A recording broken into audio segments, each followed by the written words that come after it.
ఇక చిత్తూరు జిల్లా కుప్పం పర్యటనకు వెళ్లిన సీఎం చంద్రబాబు భువనేశ్వరి దంపతులు మార్గ మధ్యలో రోడ్డు పక్కన ఆగి తాటి ముంజలు తిన్నారు. కుప్పంలో ప్రసన్న తిరుపతి గంగమ్మ జాతరకు వెళ్లి పట్టు వస్త్రాలు సమర్పించిన తర్వాత తిరుగు ప్రయాణంలో తంజమ్మ కొట్టాల వద్ద కల్లుగీత కార్మికులు తాటి ముంజలు తీస్తుండడాన్ని గమనించి ఆగారు.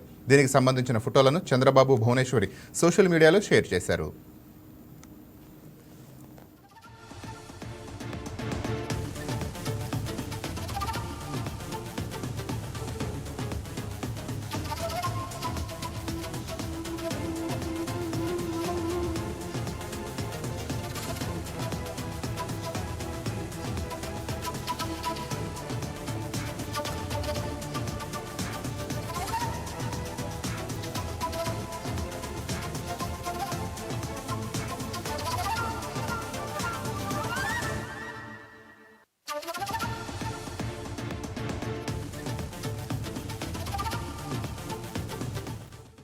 కల్తీ లేదు, కార్బైడ్ లేదు, పురుగు మందుల గోళ లేదు. మా కుప్పం ప్రజల మనసు లాంటి స్వచ్ఛమైన చల్లనైన తాటి ముంజలు రోడ్డు పక్కన ఆగి తింటుంటే ఎంతో హాయిగా ఉందని భువనేశ్వరి ట్వీట్ చేశారు. మన గ్రామీణ ఆహార ఉత్పత్తులకు మించింది ఏముంటుందని చంద్రబాబు అన్నారు.